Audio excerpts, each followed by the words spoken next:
Hello, everyone. I'm North Hempstead Town Supervisor Judy Bosworth.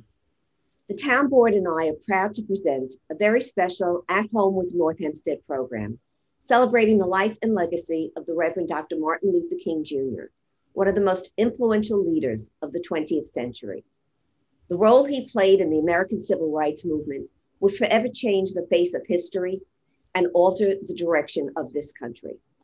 It's extraordinarily important that we follow the path that Dr. King paved for us.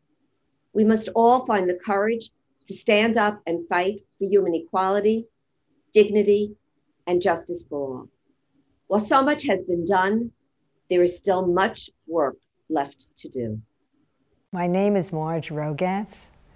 I currently live in Port Washington. I've lived in the town of North Hempstead since 1956. And we lived in Roslyn Heights for 50 years. And if you figure it out, I am going to be 89. Well, first of all, for the first 9 years, I lived in Sunnyside, Queens, in a very, very famous housing development called Sunnyside Gardens. Lewis Mumford, who was a very famous sociologist, planned it. And it was exactly what it sounds like. It was a housing complex with green in the middle of 4 sides and several of those 2-story buildings. And it was a privileged place to live. We had people from all over the country and all over the world. We grew up with black and brown and black and white families, as well as black families and brown families and white families. So I learned as part of my growing up that it was important to give everybody the same kind of respect and assume that we would get it. And that's the way we grew up. My family moved to Lawrence, Long Island when I was 9. In those days, it was not what it is today. My parents were one of 4 couples who were members of the Democratic Party. And I went to Lawrence No. 1 school, which drew its children from Lawrence, Cedarhurst, and Inwood. So my parents had chosen, as Peter, my husband, and I did later, a community that would have a community school where children would really be diverse. So my brother and I grew up in that kind of community. I went to college, and I was away. I went to Smith College for 2 years and then came back and finished at Barnard because Peter and I had met. And he was at medical school in New York. I was always a civil rights activist. The civil rights movement, for me, started when I was 14 or 15 in high school. And we planned a place for community kids to go after school and on the weekends. And I had started then. Peter and I lived in Manhattan for 7 years and moved to Roslyn Heights in North Hempstead when our first child was 1.5 years, and we knew a second child was coming. And we did just what my parents did. We chose the community for the school, which most people would like to do if they can. But our choice was not just good schools, it was integrated schools. And there was a black community in Roslyn Heights. And it was a community that had been there for generations. And I don't know how many people in North Hempstead realize that. But there were homeowners there who had worked in various kinds of vocations, including working for the people who owned big estates, like the Mackeys on Roslyn Road. The fact that we have black communities of homeowners, and we did what has been done over the years in many places, we used to call it urban renewal, Negro removal. And that was a phrase that people knew. White people who were conscious knew it, and black people all over the country knew it. And that's what happened in Roslyn and in Manhasset and in other places, Port Washington, where we have our housing, low-income housing. There were homes, and those homes were destroyed. It was in the 50s.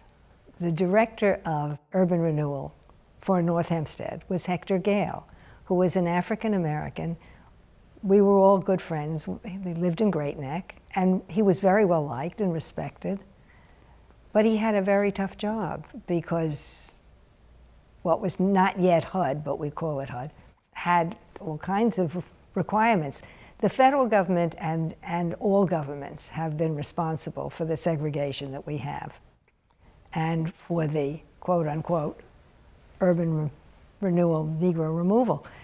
And in 1957, I was already involved in civil rights on Long Island. In 1958, Hazel Dukes moved from Montgomery to Roslyn Heights.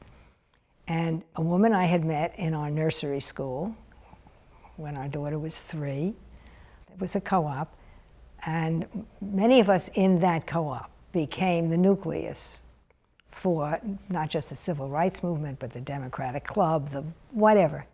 Lila Schachter, who lived in Browers Hill on the other side, on the west side of Willis Avenue, not a Levitt development, but the same kind of homes. Lila and I became very good friends, and we were going around to the black churches to tell them we were going to start the Roslyn Committee for Civil Rights.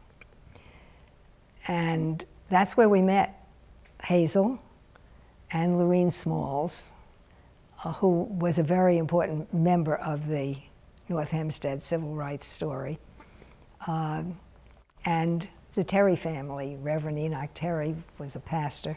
We were literally collecting people who were going to do things that were going to matter, people who wanted to make a difference. I would say that most of us were in our late 20s, early 30s. We became known as activists. We were proud of it. We not only formed the Roslyn Committee for Civil Rights, a Great Neck committee formed, and we started the Long Island Coordinating Committee for Civil Rights, so it would be Nassau, Suffolk. We did so many things that it's really hard to compress them. Lincoln Lynch at that time formed Long Island CORE, the Congress of Racial Equality, a chapter here. I was on that board. I belonged to the NAACP, which had chapters. We had one in North Hempstead. We were all working for the same things together. And essentially, we're talking about housing, education, and health. Saving our children, saving families, and saving the schools. We couldn't save the housing. But what we could do was try to get the families who were being displaced, not relocated. Typically with urban renewal, people who are relocated, quote unquote, are given a bus ticket. In those days, it was a bus ticket back down south. Some of the families chose to relocate from Roslyn to Westbury, and a few from Roslyn to Long Beach. The rest we got into the housing. And we did not lose nearly as many families as some of the other communities did. We became friends. Hazel and I became close friends. And when she first came up, she lived in one of the rooming houses that was displaced by other housing later. And she wanted to have an apartment in Edward Street Apartments, which are garden apartments on Edward Street. They're still there. And so she and a friend, a woman friend, went to the rental agent in the building and we're told there were a sign outside that said apartments, vacant apartments, apartments vacant, vacancy, etc. And they went and they were told there were no vacancies at that time. We didn't have cell phones, so she had to go home and she called me and she said, I just left Edward Street and they said they don't have any apartments. I said, fine, stay where you are. Lyle and I will go look for an apartment right away. And of course, we were offered 3 different apartments. We went, we picked up Hazel, and we went to Mineola, where Farrell Jones and Farrell and Audrey also lived in North Hempstead. Not quite yet, but soon thereafter. Farrell was the director for the New York State, what we now call Human Rights Commission. It was called the State Commission Against Discrimination, SCAD. And we told Farrell this story, and Farrell, of course, got in his car, and all of us went back to the Edward Street apartments and confronted the rental agent, and Hazel got her apartment. We tested any number of apartments and homes in Roslyn. We were able to see that 3 families were able to buy homes much more expensive than the home I was living in the most expensive area in Roslyn. One of those people, we were able to get onto the school board as the first African-American school board member. One of them was Jackie Robinson's sister and her husband. But nobody knew that. They were turned down. They happened to be much wealthier than most of the people in Roslyn. They lived really in East Hills. Trying to just talk about it in terms of civil rights, real actions. First with CORE, Long Island CORE. There was an enormous battle in Malvern to desegregate the Malvern schools. Again, it was the lower schools. The upper, usually high schools are not segregated. They were the so-called neighborhood schools. And the kids who lived in Lakeview, which is a part of Malvern, were the children of professional parents. And Lincoln Lynch lived there with his family. And it was many years. I think it was a 7-year battle. It may have been 5, but it was over the years. And it was a significant battle for the state as well as for Malvern. And a number of us from North Hempstead participated in that.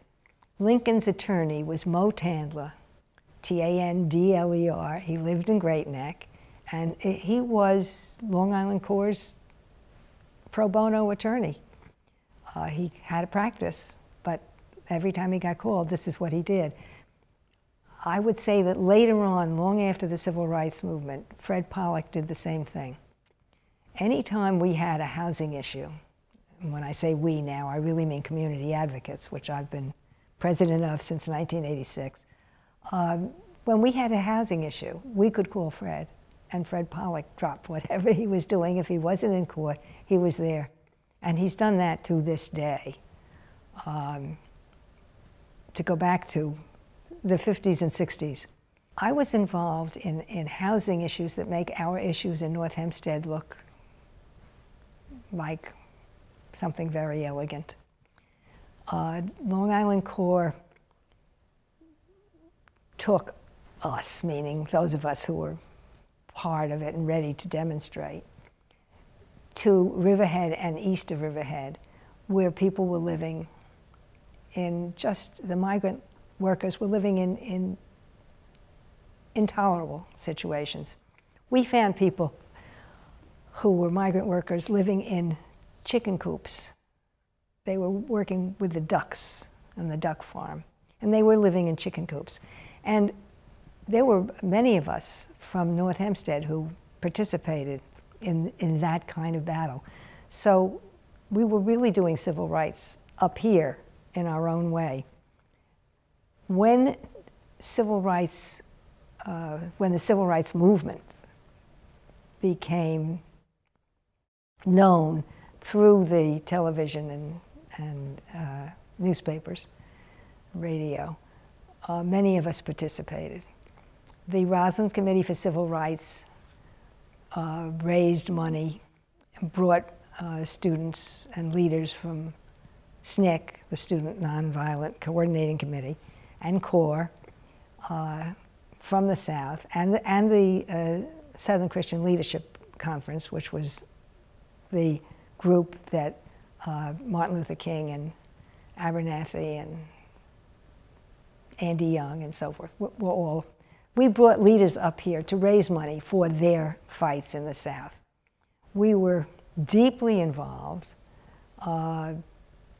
with those issues, and it was absolutely, exactly as it is now, much easier to be a civil rights advocate for someplace far away. It's, you know, no housing in my backyard. And that was true then.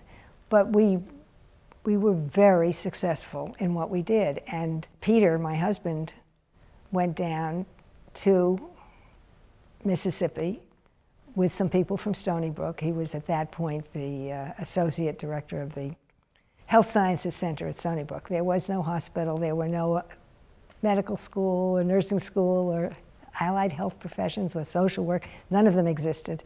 He was one of the people who helped grow that large entity.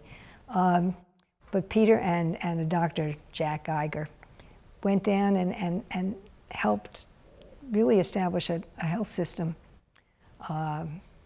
in Meridian and a couple of other places.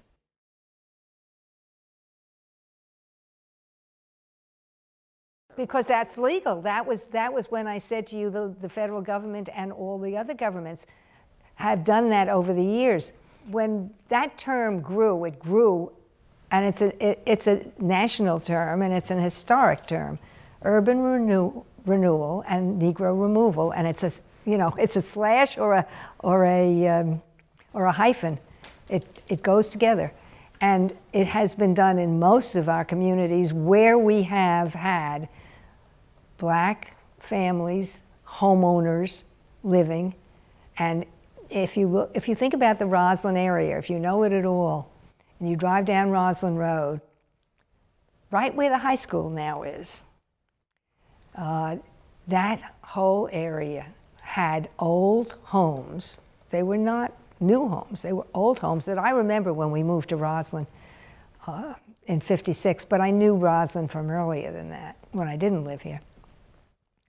And these homes were demolished to make room for the urban renewal area. What we had in North Hempstead that a lot of areas did not have, they were supposed to, but they didn't, because we had relationships with Black families like Hector Gale, Ed Simmons from Great Neck, we were able to have a neighborhood advisory committee so that the president of our neighborhood development corporation was a Black person who worked for the town of North Hempstead in the public works department. He drove a truck and he helped fix trucks. And his wife was Lorene Smalls. His name was Michael Smalls. And because we had real connections, deep connections with the Black community, we had a neighborhood advisory committee that was meaningful. We not only built homes there, we built what was built in the urban renewal area, and this will give you a clear sense. Lincoln Avenue, which is the street that leads across the tracks at the Roslyn station, had old homes on either side of it and a few storefronts, but not storefronts as in Port Washington and Great Neck where there was an apartment above. These were one-story, little, they still are one-story. And the Urban Renewal District, which is what it was called, went all the way to Linden. It went 4 blocks, what are now 4 blocks. And those 4 square blocks, those homes were almost all destroyed. We were able to save the ones that went one block further to Locust Street. And there are still black families living in those homes. But those were the only homes we were able to save.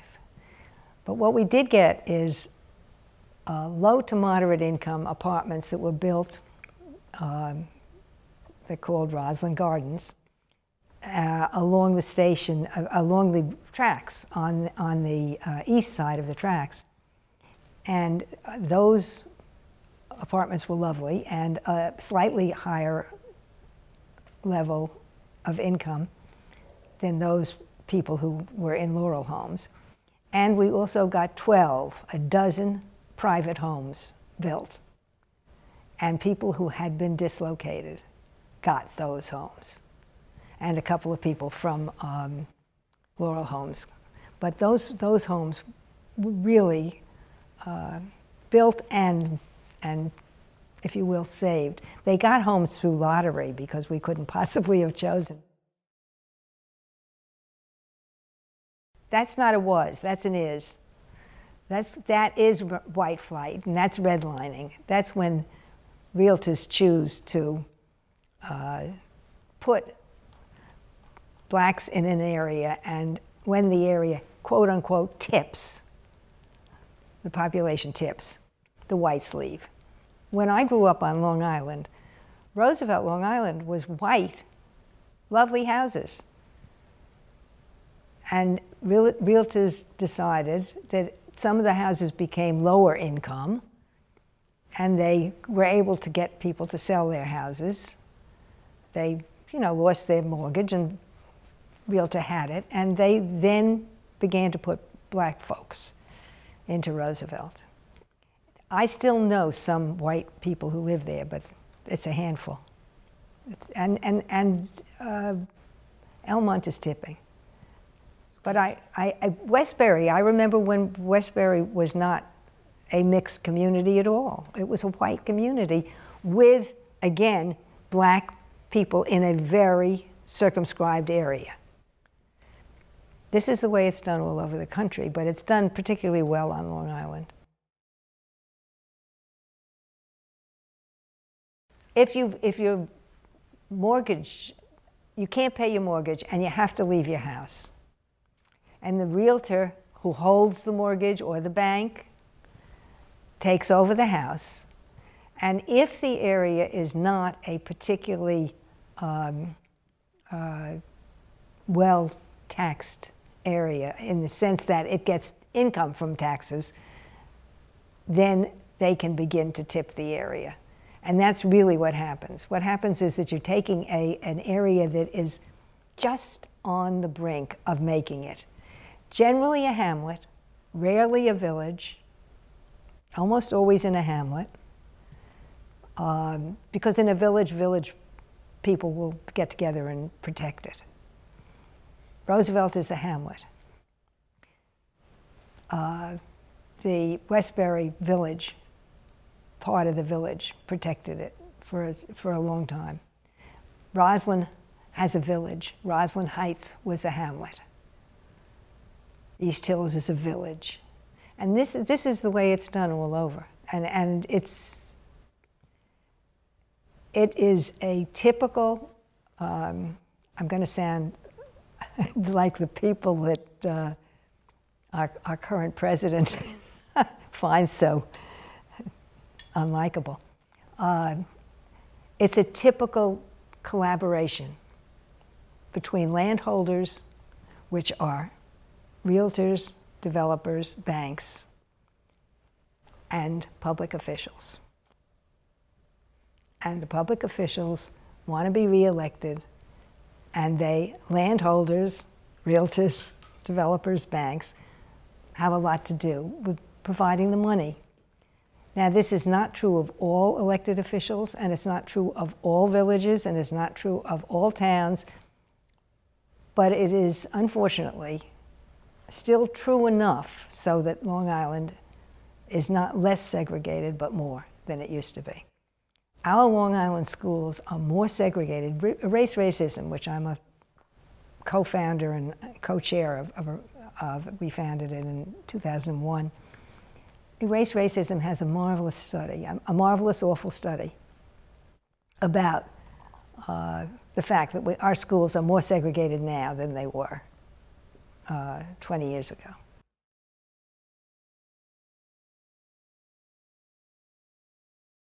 I met Jim Farmer, who was the leader, the national director of CORE, through Lincoln Lynch. And Jim asked me to come and be his special assistant because he knew I would volunteer to do it during the school day when my kids were in school.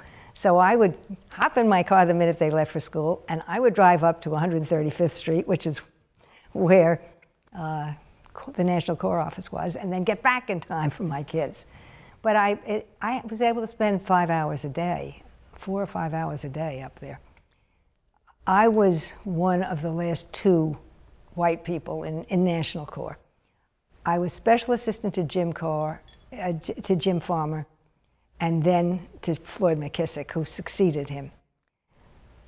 I was there during the time that the civil rights movement got the March on Washington, the civil rights law, the fair housing law, and the voter rights law. I knew all of the people who were famous. When Martin Luther King got his march for freedom and jobs in 1963, it was J. Philip Randolph, who was head of the Porters Union, black union. The people who went in and convinced JFK and then Johnson were King, Philip Randolph, Jim Farmer from CORE, NAACP Roy Wilkins, Urban League Whitney Young, and the only woman, Dorothy Height, who was the president of the National Negro Women's Association. I worked with all those people. When I was at National CORE and CORE was working in the South, John Lewis became president of SNCC at that time. And John was not among the people who went to see the 2 presidents. He followed it just beyond that. But he was as important as King at the march. I have so many stories that I can't even begin to tell them all. One of my favorites is that when I was working at National CORE and Jim Farmer and Lincoln and Stokely Carmichael, who was the head of SNCC,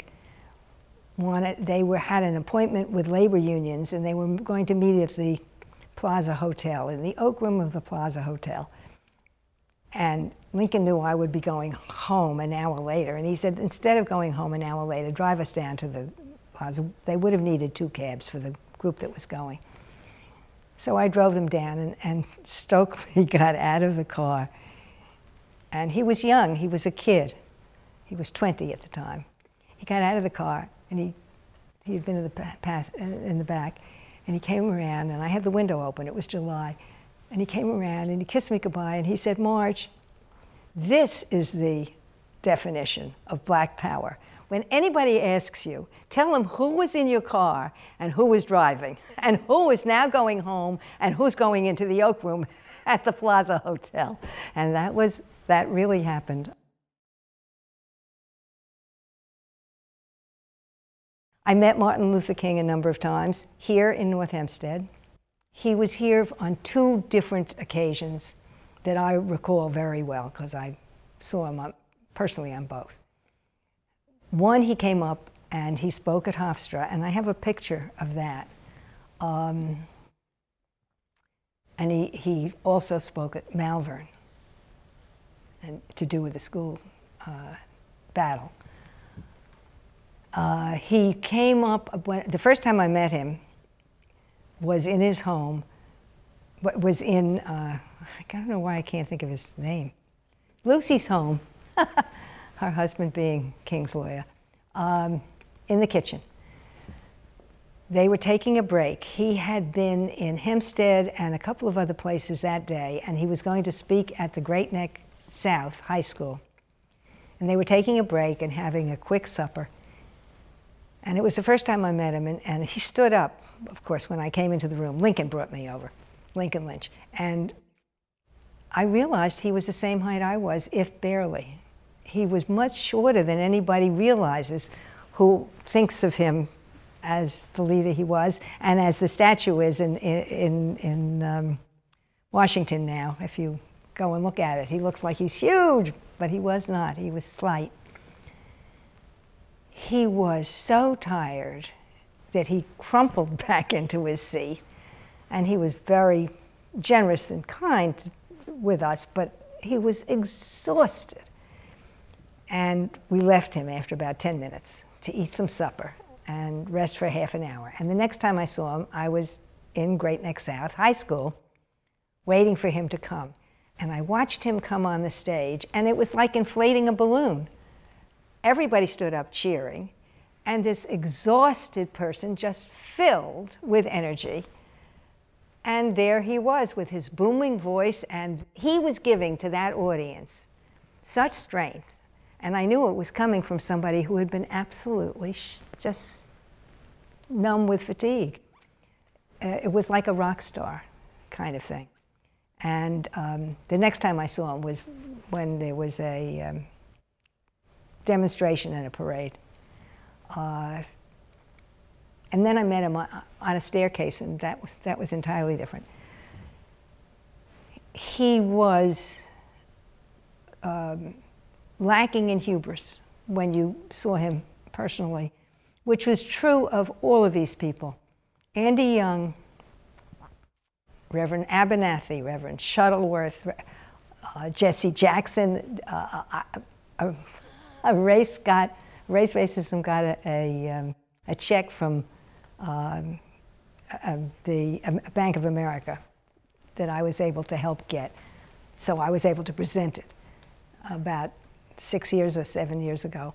And the Bank of America was giving checks to other people. And Jesse Jackson was there, and I hadn't seen him in years. And you know, the two of us, I hadn't known he was going to be there. He certainly had no reason to think I was going to be there.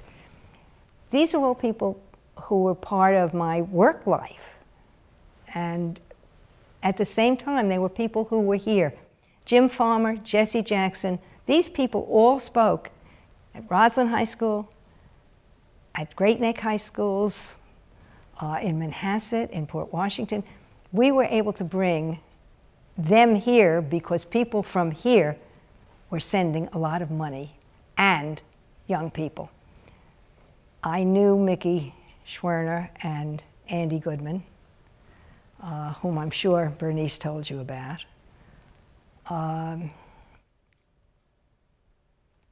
We had a number of people who went on the Freedom Rides, who went to teach at the Freedom Schools, who went for voter registration drives, who stayed with African American families in the South. One of the hidden histories of the whole civil rights movement is the role that women played, women teachers from here and other places. Went down there and taught the Freedom Schools. Unsung, unknown names, and they were heroes. These people were really heroes. Well, you can imagine why they were started. They were started because the black kids barely had school. I mean, the schools had no resources. The teachers were barely teachers. And if they were in rural areas in the South, they really had practically nobody to teach them. Some of the parents could teach them how to read and could teach them little things, but they didn't have what we would call an education. And the Freedom Schools were filling it in. And they weren't just filling it in terms of what was required. They were filling it in terms of black history. And when I left CORE, I was able to leave CORE because I was able to write a grant and get $300,000 from the Ford Foundation for CORE. And at that point, I could leave and go back to earning some money with my husband for our family, which is what I did. When I left Corps, one of the things I did was go to NYU, which had an in-service training contract for all of New York City Head Start. And I participated in that consulting team. And then I did a lot of consulting in the South Bronx and in Harlem and out here for Nassau and for Suffolk, both counties I did work for. The threats I got did not come during the civil rights movement. I got threats on the phone, my husband and I and our kids got threats on the phone when community advocates bought 201 Roslyn Road. There's a property, it now has a little white fence. It's just before the high school, if you're going north. We bought that 6-apartment, 3 years of vacancy, crack house to use for the first, I can't even believe I'm saying this, but it's true. In 1989, we bought this property with the help of a Republican supervisor, John Kiernan, who told us the property, told us where to get it. And it was right on Roslyn Road. We had no zoning problems. And we bought it to establish the first permanent rental housing for homeless families in Nassau County. At the time, Suffolk had 500 apartments for homeless families. Westchester had 2,000 apartments for homeless families. And our Nassau government said we didn't have any homeless people. We had thousands. Anyway, we bought that apartment. The Roslyn Civic Association, on the other side of the tracks, between the tracks and Warner, along Warner and Edward Street, and just between the tracks and Willis Avenue, the Roslyn Civic Association did not want us to put homeless people. All the way over at Roslyn Road, they did not want homeless people. 6 homeless families did not want them there. It took us 9 months to convince the town of North Hempstead to say yes. Ben Zwern beat Democrat, beat John Kiernan, Republican, and then all they had to do was sign. They didn't have to sign a check. All they had to do was sign that we could have the property. We were paying for it month after month. 9 months it took for us to convince Ben Zwern and the town of North Hempstead. We had 2 Republicans on the council who voted with us, and the Democrats did not. We had a couple of Democrats. Ben was the deciding vote, and he wouldn't vote with us. We became an issue, national issue. I had friends in California who would say, "Oh, I just saw you on Channel 7." Because 6 families were moving in, and all 6 families were from Roslyn. They were living, doubled and tripled up, in Roslyn with their families. Did it get resolved? Did it ever open? So many, yeah, of course, it opened. It opened in 1990 because we had 300 and 400 people at town hall, and we were on national television. And eventually, Ben had no choice. He really had no choice. But that's when we got threatening calls. We changed our telephone number, and 3 days later, they found us. At Roslyn, we had a very different kind of protest. We had the problem, and this was the Roslyn Committee for Civil Rights. We had the problem of black children who were either a little slower or spoke a little differently or were disturbances being sent to BOCES. We did not have proper special education programs. We did not have mainstreaming. And once we being the Roslyn Committee for Civil Rights, became aware of what some of the parents were telling us. My children at that point were not, they had black friends, but they were not aware of what, they knew their friends who were in the classroom. They didn't know about the kids who weren't in the classroom. And so we learned it through the parents. And as we got to know the families, we learned it. We had a huge meeting in the cafeteria of the Roslyn High School when it was first rebuilt. And I will never forget it. Many of the white people got up and said, seriously, because they really believed it, what these children need is tender, loving care. And I remember, because at that point, my husband Peter was the head of Long Island Jewish Hospital. And he stood up and he said, I'm a doctor. He said, I know when people need tender, loving care. These kids get tender, loving care at home. When they go to school, they need education. And these were neighbors and the head of the Quaker group, who was a lovely man named Roy Mosier. He was very well known in the community. He was one of the people who said all they need is tender, loving care.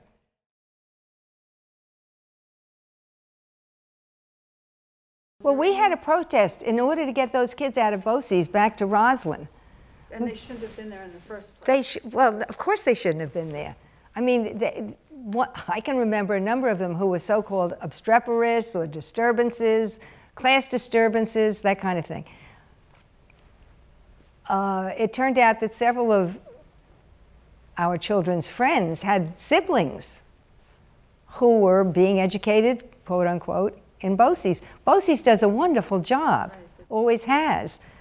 But if you have a kid who has a special ed problem that can be resolved and helped in mainstreaming, meaning in the classroom that he or she would be in, that's the right way to do it. And we had Lincoln Lynch and Hazel Dukes. And if you talk with Hazel, she'll tell you about the Roslyn schools and how we changed them. And she'll tell you about John Lewis, who was our first black board member. But that only happened after we picketed. It didn't happen because we sat down with the board. We sat down with the board and didn't get any place. We had to replace the board to really make it work. But we picketed.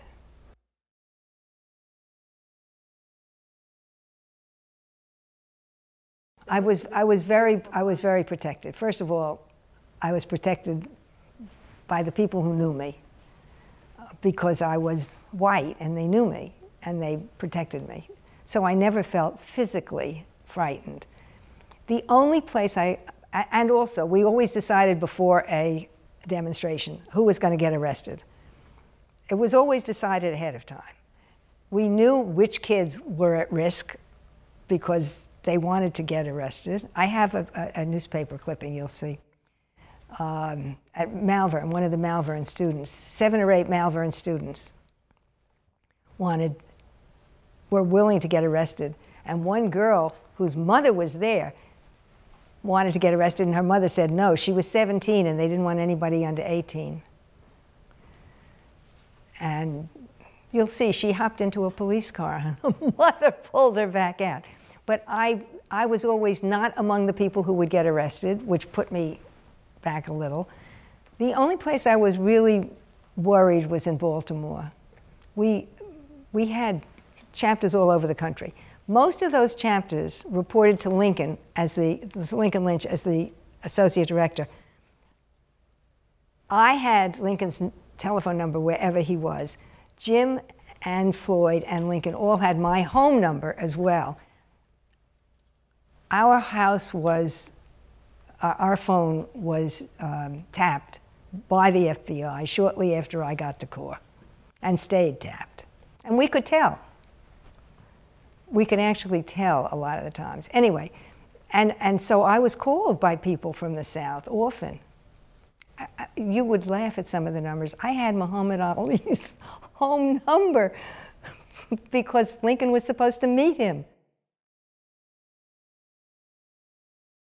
I think there are different answers. Roslyn is still reorganized as we had it reorganized in the 70s. We have some school districts in Nassau County that are marvelous.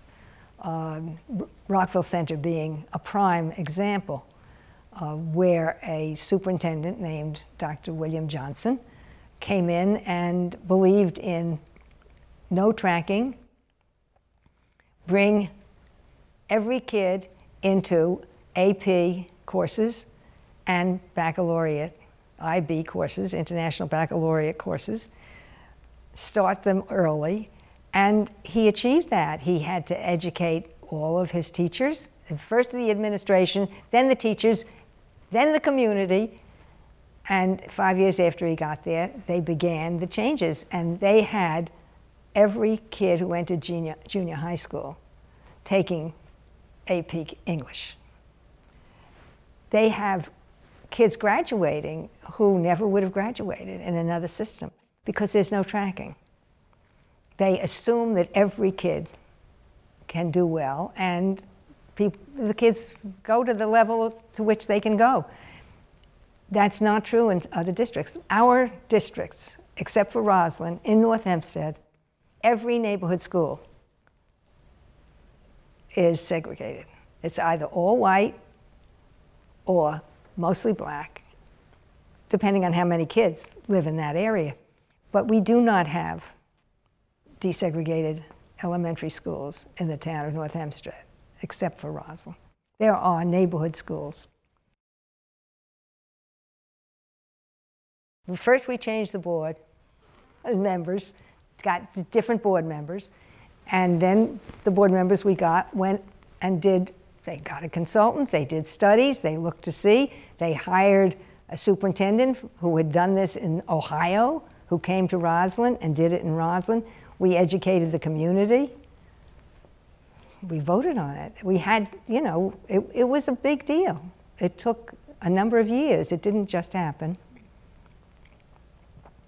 And incidentally, having said that, that does not mean that all the black kids in Roslyn schools are well off. They're better off because they are getting the best books and the best teachers. But they're still very segregated in terms of their homes.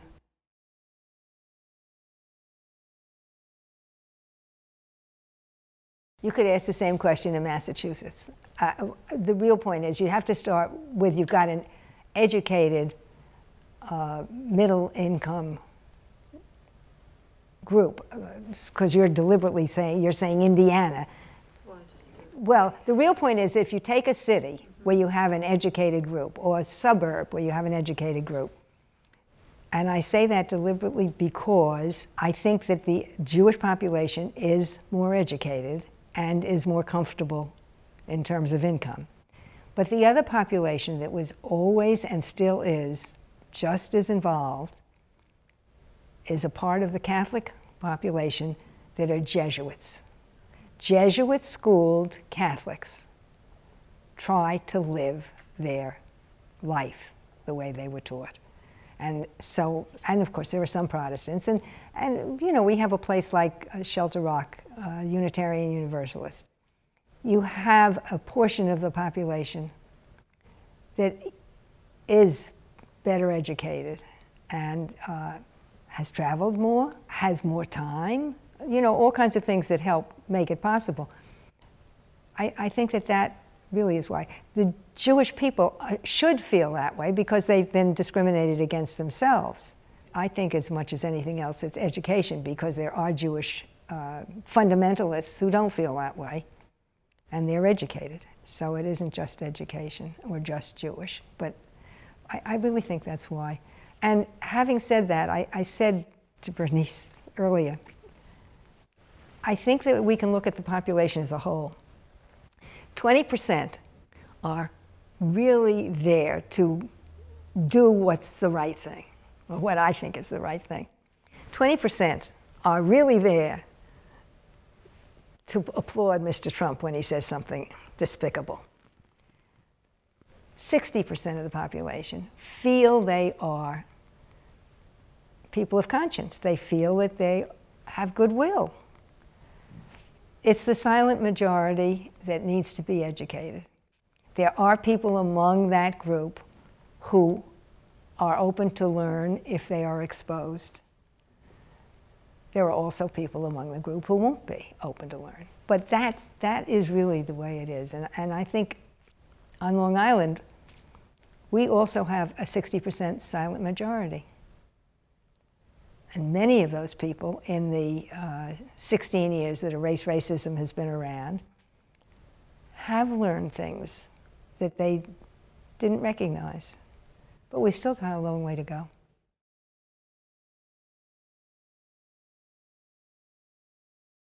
I always start with the schools. I am absolutely convinced, I said it before, every child enters school wanting to learn and liking another kid. They may know that a kid's color is different. I don't think there's such a thing as colorblind. I think that's a terrible phrase that allows us to be racist. It isn't true. Nobody could look at Obama and be colorblind. You can't not see that he's a different color if you're white, or he's not as black as I am if I'm very black. I mean, it's impossible. Nobody's colorblind. To begin to understand our racism, and I believe all of us have it, we have to really start when we're very young. And what you said before is true. You have to be taught. If kids come into school and if they see teachers who look like them and kids who look like them, and they're expected to learn, all of them, to the best of their ability, and the parents of those kids get to know the parents of the other kids, it happens. It's not going to happen with everybody, but it's going to happen with many more people. I'm absolutely convinced. What Bernie said is true. We have to live together. We have to work together. We have to grow up together and be educated together.